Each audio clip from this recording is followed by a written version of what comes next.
Did the way you think about your job and its importance change with the new president, who I think most people will kind of say has been, not to let Obama off the hook, but I think this may be perceived as a more precarious time for journalism and democratic institutions more broadly.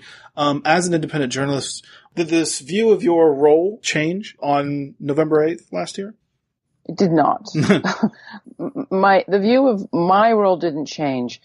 My sense of urgency around the institution of journalism and reasserting some values changed because Donald Trump campaigned for 2 years by targeting the media. You went to a campaign rally, the press would be in a corner. He would begin, and I've had many reporters describe this to me, by getting the attention of the crowd, pointing to the journalists and saying, bad people, very bad people, the worst people in the world. Now that's just whipping up a mob. And we saw that mob behavior targets particularly journalists of color, women journalists, and anyone that stood up to Trump. And I'm not talking just about, bad looks or boos and hisses. We're talking about harassment, physical violence, people being dragged out of press meetings, out of public gatherings. I mean, it became dangerous to be a journalist. What we then saw is some of our most powerful media in the world, media that have not been our friends when it comes to reporting on war, reporting on grassroots organizations, reporting on social justice, reporting on social movements.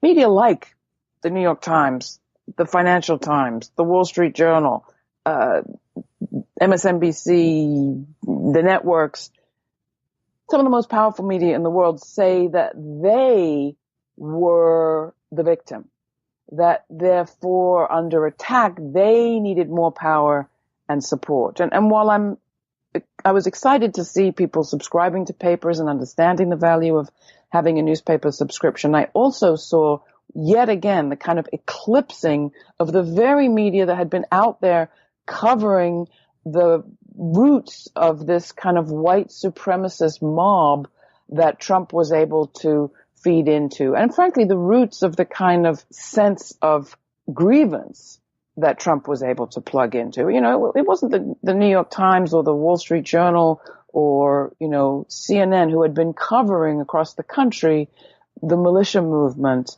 the Black Lives Matter movement, the Occupy movement. Eventually they cover it. But as a dear friend of mine used to say in independent media, it's independent media who brings issues to the boil, and it's the mainstream that inhales the steam. So, once again, we saw journalists under attack, and then the people moving into the spotlight to say, protect us, fund us, help us, were not the front line of people who were under attack. So my sense of urgency about the need for us to protect the journalists who are the Ida Tarbells and Ida B. Wellses of today, the muckrakers of the 19th century, the people that really went up against big power when it wasn't comfortable, when it wasn't safe, going up against United Steel or going up against the Klan. My urgency about the need to create a circle of safety around those people and those institutions certainly grew. But in terms of my job, I'm pretty clear about my job, which has been to keep raising questions about what's possible, and no less urgent a question than what's possible in this media world. Right.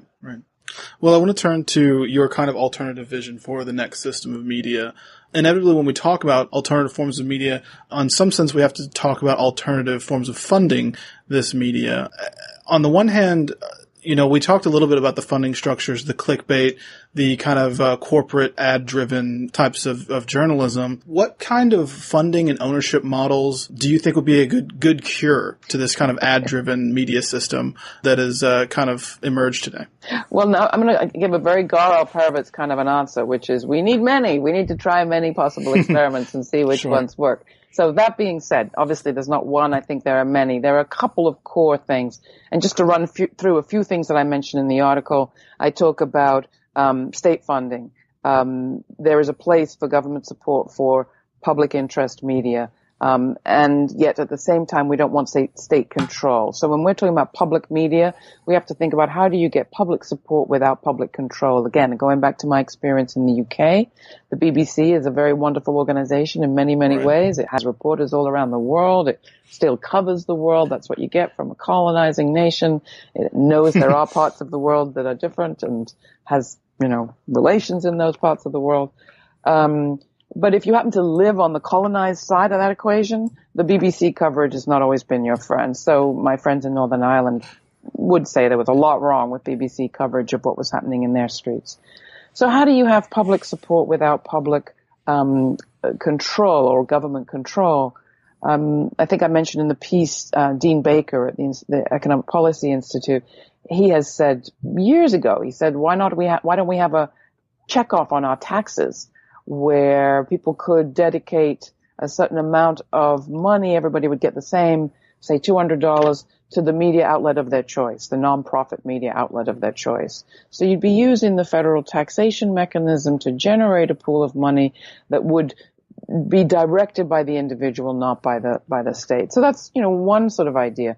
Another one, if you want to stick within the commercial model, is, if all of our new economy sector businesses, if all the co-ops and the ESOPs and the public banks and credit unions, next generation energy utilities, municipalities, if they all place their advertising dollars, their underwriting dollars with values aligned media that was open to the kind of new ideas and new ways of thinking that they want to see, then we would have enough money for independent media, thriving community media everywhere across the country. So, another argument that I've made is, if the old economy industries supported the old economy media, we do need the new economy businesses to support the new media, because we're talking about culture shift, and the right have very well known how do you shift culture. They've spent decades funding right-wing talk radio, for example, influencers on TV, radio, and in print who never made a dime. Rush Limbaugh didn't make a dime for a decade, but his underwriters understood that if he could vilify taxation and vilify government regulation day after day, hour after hour for a decade, they would see a culture shift that would benefit their bottom line, and that's what they invested in. Our folks need to invest in the same sort of way, but I do think we need two tracks. We need commercial support, and we need a place in our media spectrum for public interest, publicly funded media that is not driven by underwriting or commercial interests. We need both. And at the root of the second is a values commitment that public media is a social good that needs to be considered a critical shared asset if we want to have a democracy. Because we've just seen what happens if you leave your democracy in the hands of corporations who care about nothing other than profit. You end up with a Donald Trump because, hey, he's good for ratings.